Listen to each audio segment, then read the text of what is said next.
Chicken కర్రీని ఎప్పుడూ చేసేలా కాకుండా ఇలా కొత్తగా ఒకసారి ట్రై చేసి చూడండి. చాలా బాగుంటుంది చికెన్ కర్రీ అనేటిది. అన్నం, రోటి, చపాతీలోకి సూపర్‌గా ఉంటుందండి ఈ కాంబినేషన్ అయితే. టమాటా సాస్ ఇంకా జింజర్‌తో ఇలా ఒకసారి ట్రై చేసి చూడండి. ముందుగా వీడియో అయితే చూసేద్దాం. స్కిప్ చేయకుండా వీడియో అయితే చూసేయండి. ఇలా కడాయి పెట్టుకొని స్టవ్ ఆన్ చేసుకున్నాక కడాయి పెట్టుకొని దాంట్లో ఆయిల్ పోసుకున్న తర్వాత ఇలా ఆయిల్ వేడెక్కిన తర్వాత పచ్చిమిరపకాయలు, కరివేపాకు వేసుకొని ఫ్రై అయిన తర్వాత ఒక ఆనియన్ కట్ చేసుకొని అయితే ఇలా వేసేసుకోవాలి. ఇలా ఆనియన్ వేసుకున్న తర్వాత అంతా చక్కగా కలుపుకోవాలి. ఇలా అంతా చక్కగా కలుపుకున్న తర్వాత ఇలా ఫ్రై అవ్వనివ్వాలి. బాగా ఉల్లిపాయలకు అనేటివి బాగా ఫ్రై అవ్వనిస్తూ ఉండేటప్పుడు దాంట్లోనే కొద్దిగా పసుపు అయితే యాడ్ చేసుకోవాలి. ఇలా పసుపు వేసుకున్న తర్వాత కొద్దిగా 2 చెంచాల అల్లం అయితే వేసుకుందాం. అల్లం వేసుకొని చక్కగా కలుపుకోవాలి. ఇలా అల్లం పచ్చివాసన పోయేంత వరకు కలుపుకుంటే అల్లం వాసన అనేది మనకు రాదు కర్రీకి. ఇలా ఫ్రెష్గా కడుక్కున్న చికెన్ అయితే దీంట్లో వేసేసుకోవాలి.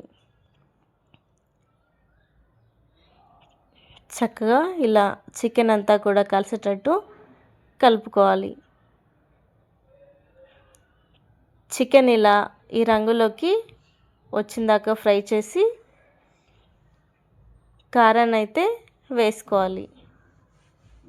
ఇలా 2 చెంచాల కారం వేసుకొని చక్కగా ఫ్రై అవ్వనిచ్చాను.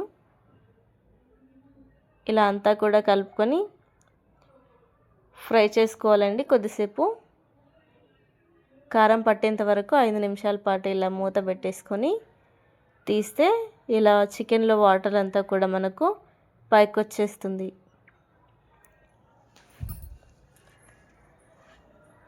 ఇలా చికెన్ అంతా కూడా చక్కగా ఫ్రై అవుతుంది కదండి.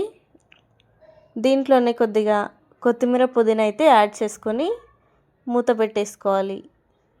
మరో 5 నిమిషాల పాటు ఇలా మూత పెట్టేసుకుంటే ఆ కొత్తిమీర, పుదీనా ఫ్లేవర్ అనేటిది చికెన్కు పట్టేస్తుంది.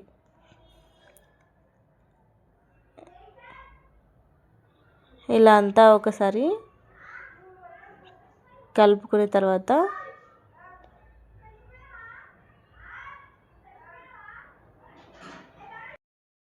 దీంట్లో కొద్దిగా టమాటా సాస్ వేసుకుంటే చాలా బాగుంటుంది. కర్రీ టేస్ట్ అనేది రెట్టింపు అవుతుంది.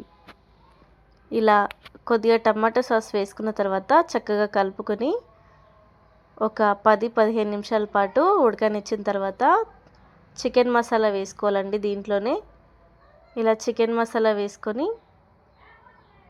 ఇంకోసారి కలుపుకోవాలి. ఇలా చికెన్ మసాలా పట్టివ్వాలి, దానికి చికెన్ ముక్కలకి ఇలా పట్టివ్వాలి. చికెన్ చక్కగా ఉడికిపోతుంది కదండి. ఇదిగో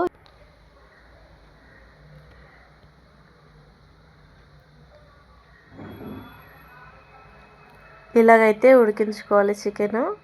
ఇలా ఉడికించుకున్న తర్వాత దీంట్లో సాల్ట్ని యాడ్ చేసుకోవాలి.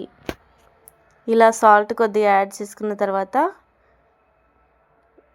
ఒకసారి సాల్ట్ చికెన్ ముక్కలకు పట్టేలాగా కలుపుకొని దీంట్లోనే కొద్దిగా గ్రేవీ కోసం వాటర్ అనేటివి యాడ్ చేసుకోవాలండి.